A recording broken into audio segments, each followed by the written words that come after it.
Welcome to the Bacon Show. I'm Mike. I'm Stephan. And for us, it's Friday. So happy Friday. We made it. It's been a good week for me. No complaints on my end. Oh yeah, definitely. The only complaint is it's moving way too fast. I've got to show you something real quick. I just thought of this. This week we've done some cleaning out of the attic and the shed. Ooh. And I know last time I think you mentioned something about how in high school we used to talk about the Dolphins a lot. Totally. Let's see if I can reach this. I'm gonna totally sell this on eBay. I have 2 of them. Oh my. Unopened. Number 13, Dan Marino, Wheaties box. Wheeties box. They're going for like $5 on eBay. But hey. Yeah. It's $5 you never had. That's right.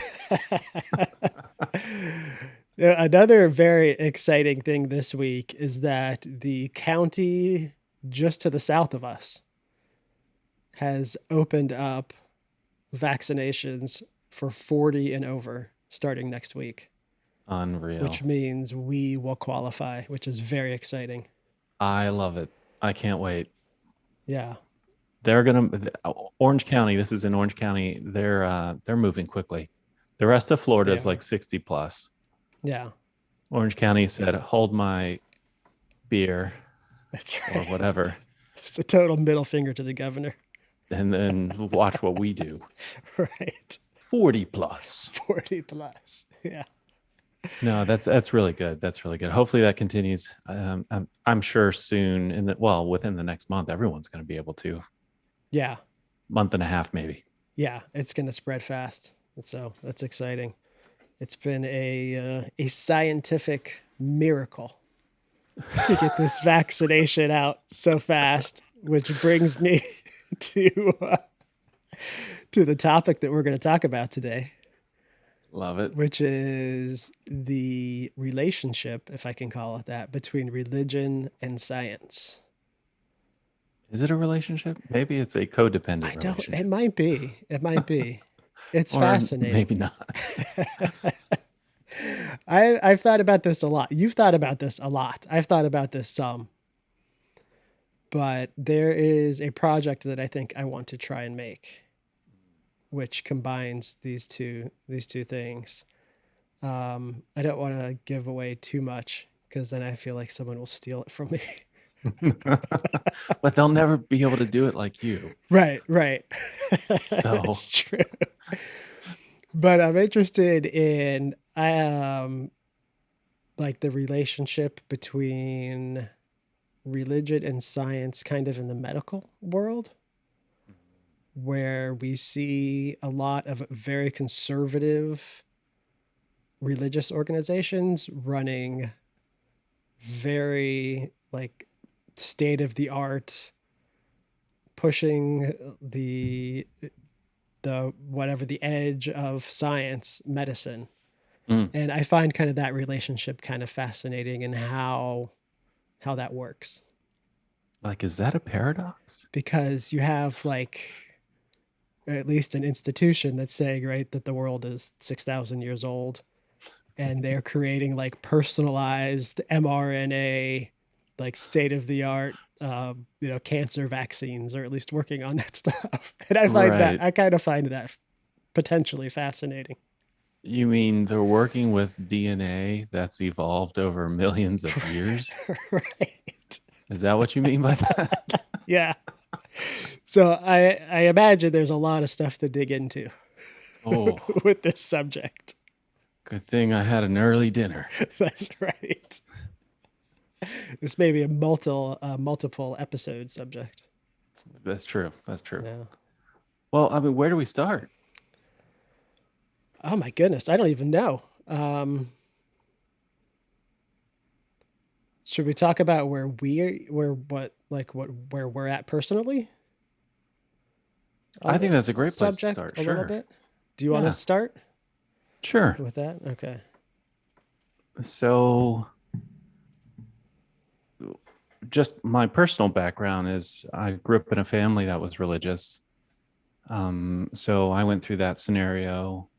I kind of fell away from that probably in my mid 20s. Um, so only just a few years ago, if anyone's counting. Right. I'll hide my gray hair.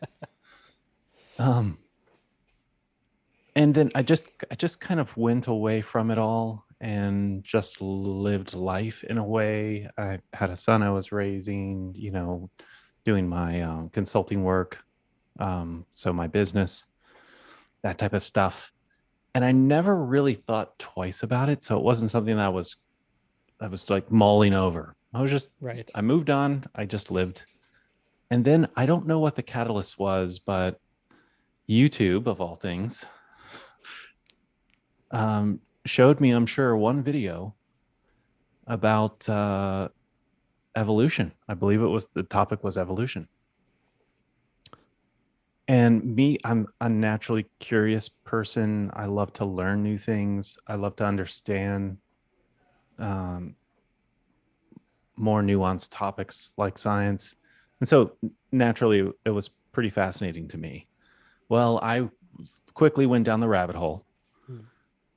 and then found other content that related to the idea of religion and science and how it's an oil water in their view Mm. relationship. They don't Hmm. mix. And the viewpoint was from the concept that the belief structure of each group is you could consider polar opposite. And so in order to believe certain things on the religious side, you would have to give up certain viewpoints on the scientific side and vice versa. And so their point was these things just don't jive well. How can you hold these two concepts in your brain at the same time? Right. Much like what you were talking about. How could the hospital Right. Yeah. have these two competing ideas, seemingly competing ideas? And so that really impressed upon me to actually think through, and maybe now that I had distance from the church and my religion, to think through what that meant. And so the religion I grew up in is Christianity. The specific version of that is Seventh Day Adventist, um, which they hold the Bible as one of their pillars of their belief. It's one of the pillars of religion Mm. for them. And in a way, it was a literal interpretation of the Bible. The earth was made in 6 days. If you count all of the lineage, it's a 6,000-year-old, young earth. Noah's Ark was real. And some people believe that dinosaurs actually made it on the ark, which is another podcast in Right. itself. Yeah. What did they feed Um, the lions? That's my question. that's No. I don't know. Sorry. All the sea animals that were Yes. happily living in the water. Yeah. So it really caused me to bring into question those stories as well. If they're not literal and we have observational evidence that it wasn't that way, from the things that and I'm no scientist, clearly, obviously this is above my pay grade, but from what I understand, we've observed the earth to be X number of billion years old as opposed to 6,000. And there's a lot of good evidence that will show that, fossil record, all that stuff. So if the Bible stories weren't reliable in the sense that they were factual, then the whole thing falls down. So I wasn't one of those people who were like, well, it's a good parable. So, and we should be kind to each other, which I obviously agree that that's a good thing. I wasn't able to accept everything. If I can't accept everything from it, I must reject the entire Mm. uh, group of beliefs. And so, and that's kind of what it wasn't a point where I was like, I'm now a non-believer. It's just, Right. Right. I'm not convinced of the God that's described in that book. And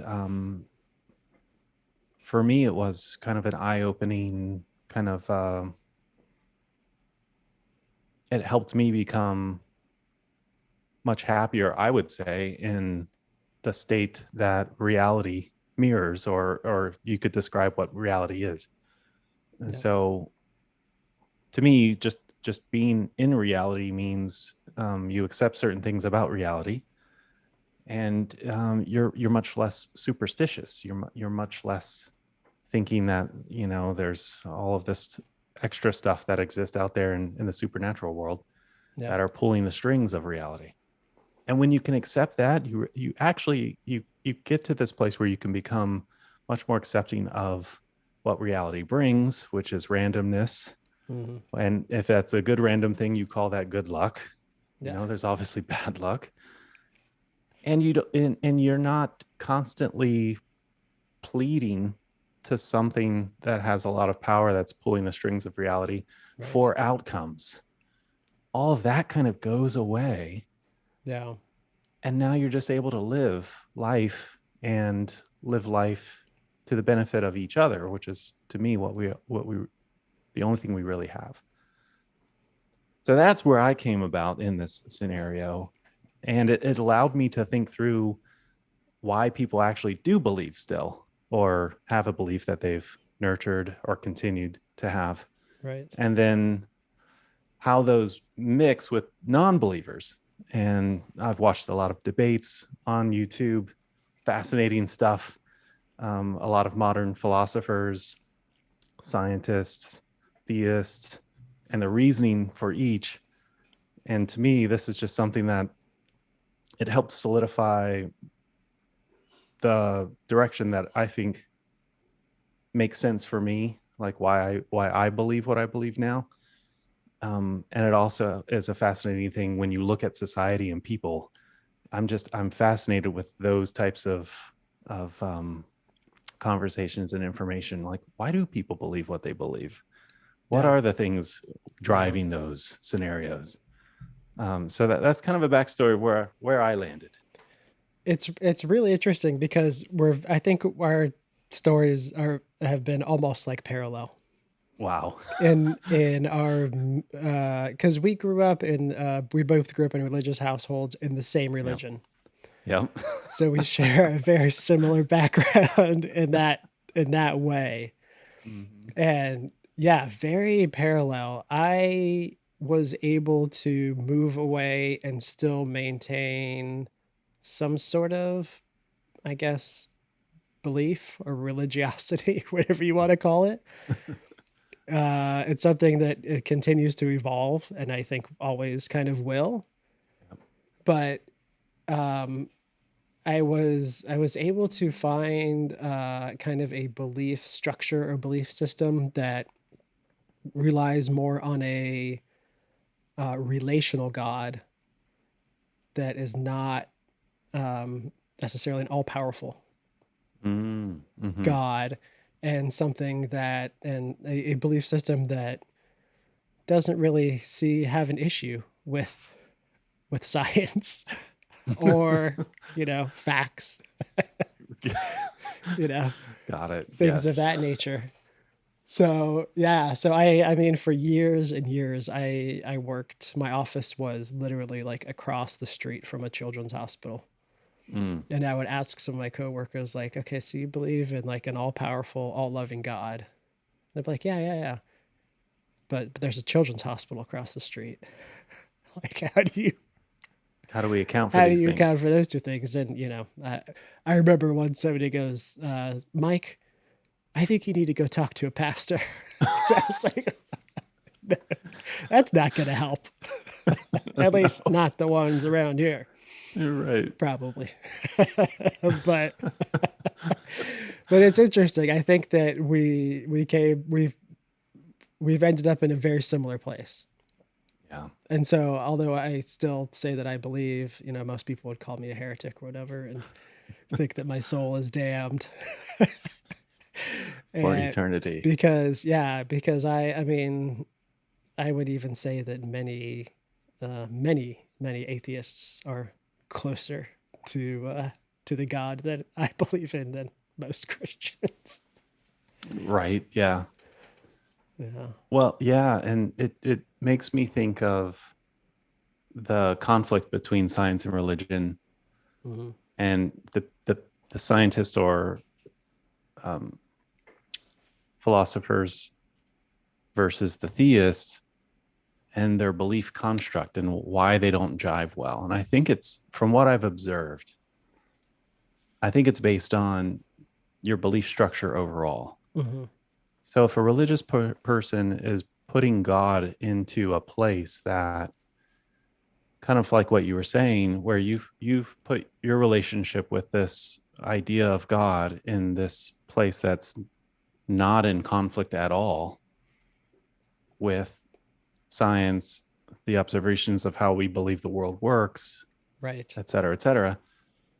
But if a religious person puts God into that thing, in that place where, the earth was created in 6 days, 6,000 years ago, Yeah. um, then the scientist looks at that and says, how can you take that into account when we have so much data Yes.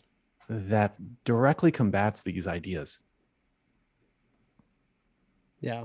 It's, it's interesting. It makes me wonder, and I've heard other people talk about kind of things like this before, but in some of these organizations, the higher you get up, like maybe the less these people actually believe, at Mm, least the fundamentals. mhm. Like is the person really doing the science in the laboratory? Do they really believe some of these, that the earth is 6,000 years old? That, Probably not. yeah, Wouldn't that be a fascinating study to understand?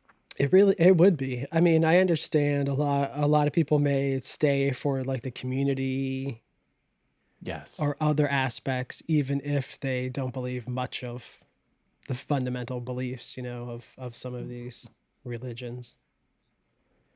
Exactly. I think that's one of the responses to an idea or the concept of a non-believer Hmm. who wants to rid the world of religious dogma. The religious people would say, well, what about all of the humanities parts of this, the community parts of it? Right. And that doesn't have to go away. That's the beauty of it, and that Right. is intrinsically part of being human, which we're Hmm. keeping. Right. That's We going away don't. because of social media, not because of atheists. Thanks, Facebook. Right. Yeah, exactly. So, you don't have to throw all of that away and think that, if we don't have this belief in an afterlife, then, we obviously can't have art and poetry around. Well, that's not the Right. case. Right. Yeah. So I mean, it's interesting. I look at like the history of it, and there's definitely been like a give and take, I think, between the two, right? Religion kind of helped create science for the most part, at least in the beginning, I think. I don't really know a lot of the history about it, but I think the church Right. funded a lot of the beginning of the early concepts of science.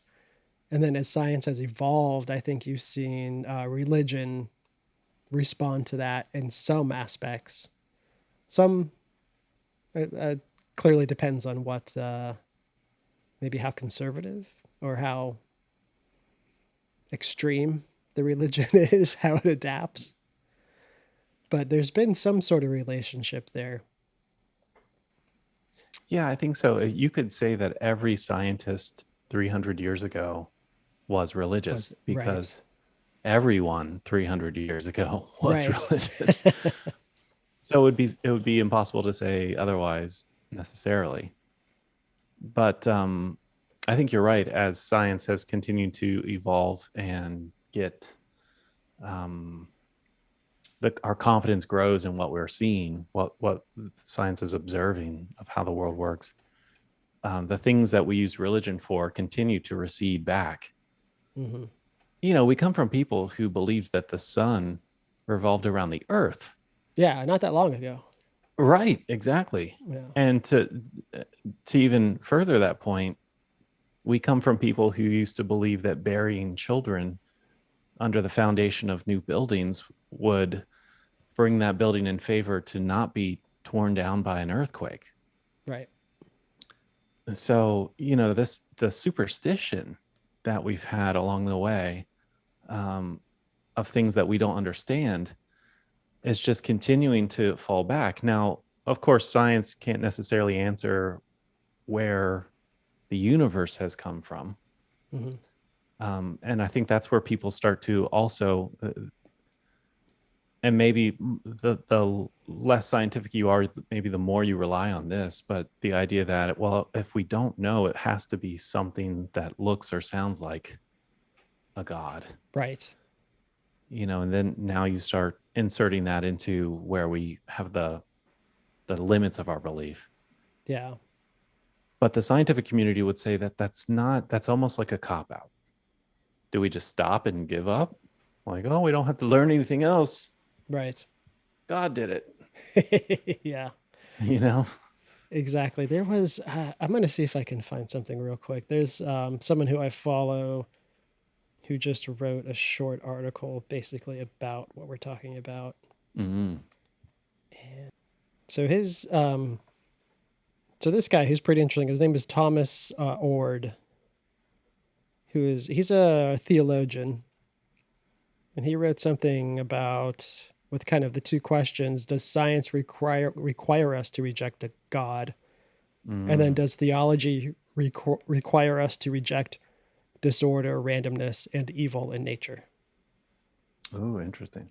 Yeah. So I'd like to understand what he considers evil in nature, yeah, that would be because interesting. the concept of good, from what I've heard, and I like these ideas, the concept of good is dependent upon your goals. And this is where I think a lot of religious debate will fall in as well, or it borders around this idea of where morality comes from. Mm-hmm. And this is a tenet of the religious who say, well, there must be a God because otherwise we would just murder each other and, Right. etc. Um, but I think from what I've read, what I've listened to, you don't actually need something to imbue morality into our minds. That could have evolved over time as well. The idea of taking care of one another as being the best way for humanity um, to thrive. Right. For us to live safely. Somebody's got to watch for the lion who's creeping up, Right. outside of the cave. So working together is simply, or the morality of doing unto others as you would have them do unto you, that type of thing. Mm-hmm. That seems to have that has an evolutionary explanation rather than something else gave us that concept. Right. This is not something that we singularly see, right, throughout history coming from a specific religion. It seems to be across the board, Across the right, board. across communities Great point. around the world. Yep. Well, I'll say this: when it comes to conservative religious um, groups or members, I think where I see them falling on the spectrum is the level of superstition they're willing to entertain. Right. And I think this is how they're diametrically opposed to scientific thinking, Mm-hmm. where scientists will say, we're not going to assume anything that we don't know. We're going to actually at least work to try to understand how this is working in the real world, what Yeah. we can see. And the religious people may be more than willing to accept ideas that have no factual backing at all, Right. because it was either a story told in an old book, or something that goes along the lines of their tenets of their belief. Mm-hmm. And I think this is where the two mindsets diverge the most in my mind. And so I would say it would be interesting to see, and I know there are scientists out there that are believers. Yeah. How do they hold those two concepts in their mind? Yeah, that is very interesting. I mean, I just don't have any issue with holding the two in my mind, but I'm very not extremist in any of my like religious views. Mm, I'm not like rigid or I'm not sure what the right word would be for it, but like the idea that the earth is 6,000 years old, I'm not sure how that affects my religion at all. right. Yeah. Like that my belief in my entire system is not, so belief system is not based on that idea. Well, I've thought about that question a lot. And here's how I can see it kind of subconsciously working inside of the believers, the more conservative minds. Right. So like for the religion we grew up in, like I said, the Bible was a very big part of that. And a lot of it was a literal interpretation of the Bible. So that's Correct. how we get the 6,000 years. Yeah. The beginning of that story was the creation story and then the fall of man story, right? Right. If you didn't have the creation story and you didn't have Adam and Eve, you actually have no reason for Jesus existing at all. So In if you don't Yeah. take Genesis for real, like it literally happened, Right. then all the dominoes fall. Yeah, with that And specific narrative correct. of yeah. And so I think that's the line that they maybe subconsciously are holding. We can't accept that the earth is older than 6,000 years because it actually is counter to everything that the creation story holds. That's right, because that affects their salvation, and Exactly. that's the whole point of it, to Exactly. save their eternal souls, You got it. not to fight empire. So it's yeah, it's a very sorry, it's dinner time for the dogs. It's exciting. So it's to me that's where I think the fundamentalists on the religious side are hanging their hats. Yeah, and I've started to see some fundamentalists on the other side too. Unfortunately, I Mm, feel like who are very rigid and leave like no wiggle room for any sort of belief. mm. And I feel like most people have to be at least a little bit in the middle somewhere. At Perhaps. least willing to allow for something. Yeah. Well, I think the default position of I don't know is a really powerful one Yes. because it allows the real answer to whatever question you might have of things that we don't understand, Yeah. like the beginning of the universe. I don't know is great because you're not shutting off any possibility. You're just saying we just haven't reached that yet. Right. So that's where I like to land on a lot of things that don't have really clear answers. Um, Yeah. Instead of just saying, well, it can't be this or can't be that. I mean, we might all be in a simulation right now. That's right. Yeah. Who How knows? fun would that be? I wish the simulation involved me tripping over a treasure chest of gold or I something. know, I right? mean, couldn't they have worked that in? Me too. Seriously, Jeez. who wrote this programming? Oh man, that's interesting. One of my kind of favorite stories of all of this, of like the concept of the all powerful, all knowing God from Christianity anyway, is is that so when they were doing translation of the Bible way back when, there were two proper names for God, and one, which I don't remember, was translated into Lord, Mm, which is okay, fine. That's not bad, right? The other one, which I think was El Shaddai, they translated into Almighty.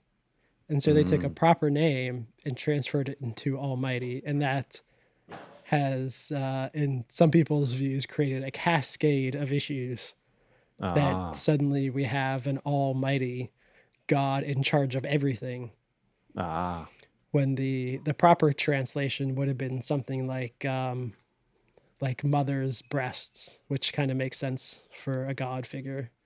I see. Yeah. Yes. So Huh. that's, yeah, that's I mean something. that, and that only begins the problems when it comes to Right. translations and how the book was formed, and those types of things. Yeah. It's got an all too human origin Mm-hmm. that a lot of people would rather disregard Yes. and certainly not talk about than Yeah.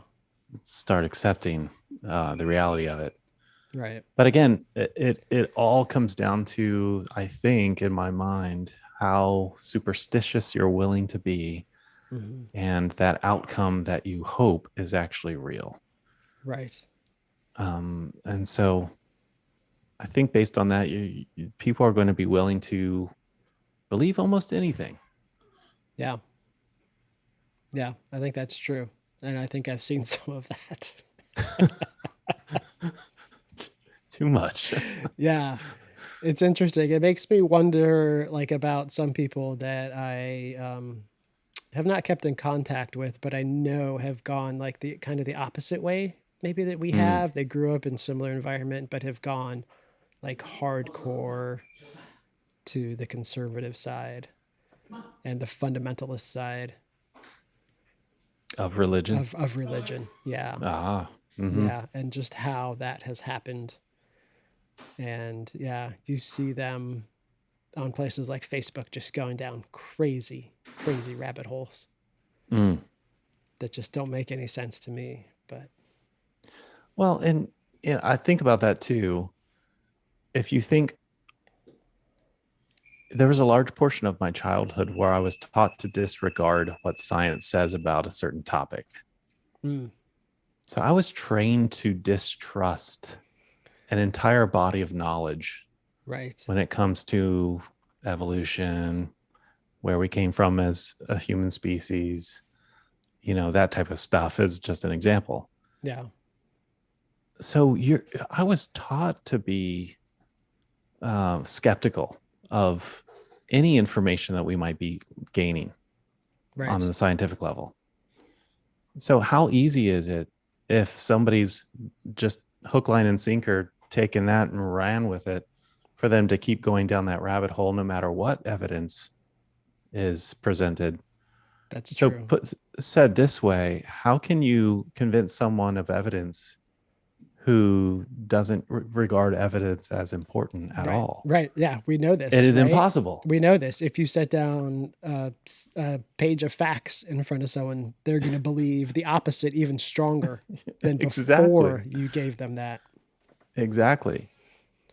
And I think there are a group of people who are much more predisposed to disregard evidence on a subject, specifically if it contradicts their religious beliefs. Yeah. Yeah. Yeah. No, I think that's true. That's true. I think I was a little bit lucky in my family that we Mm. would question a lot of the religious stuff. Like, a Ah. lot of times we would come back from church and talk about what was wrong about the sermon that was given or whatever. Oh. And I remember specifically my older brother had a teacher who explained the dinosaurs by saying that lizards and giraffes had amalgamated, and that's how we got the dinosaurs. And like laughing at that and how ridiculous that was, like in fifth grade or something like that, right? So I could see like how, if you came from a family that took that seriously, Right. yeah, that there would be issues there. Well, yeah, and some people believe that dinosaur bones were fabricated and planted, Right. um, just to disprove a narrative. Yeah. Um, it's wacky, and that's the thing. The stories that come out of the effort to square the information that we have today. The gymnastics, the theological Oh, gymnastics that you have to do, right, to yeah, continue to believe certain things. And just exhausting. yeah, it really It's- is. So for me, I mean, I think that was one of the reasons why it was easy for me to move past those ideas, is because it just didn't make any sense. Yeah. Like it just didn't make any sense. Yeah. Yeah. No, me too, I think. Yeah. It's interesting. So it'll be interesting to see if I get any traction going with this particular project and see how some of these kind of fundamentalist beliefs translate into practical kind of science and medicine, and what kind Yeah. of dichotomies are there. Yeah, I think that's fascinating. I'd love to hear any interviews you have where the cognitive dissonance is so blinding Yeah. Yeah. that clearly people are just kind of backed themselves into a belief corner in some ways around this stuff. Right. And to see what their response would be very fascinating. Yeah. Yeah. So we'll see. We'll see what happens. We'll see. Hopefully it turns into something. Well, I highly recommend you pursue that. I'm going to try. The hard part is going to be if anyone listens to this podcast to get access. So Correct. they're going to hear what I've said. But like, we don't trust you to tell any story. Well, there's one way to think about this kind of work, is that even though the outcome might not be guaranteed to be any kind of commercial success, Mm-hmm.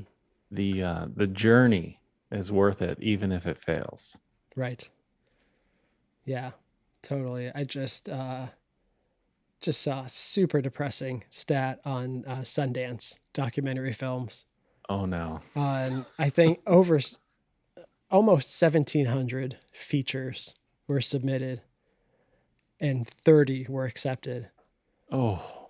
And so they did like an average budget, and they came up with over $800 million spent on feature documentaries that were rejected from Sundance. Ouch. Yeah. You know. So the moral of On that to story Netflix. is, yeah, don't shoot for Sundance. Don't shoot for something. Unattainable. Totally unattainable. Just go straight to Netflix. That's right. Much more reach anyway. Yeah, absolutely. Well, thanks everyone for watching this episode of The Bacon Show. I'm Stephan. And I'm Mike. And we'll see you next time. Roll the outro. Good. I like it.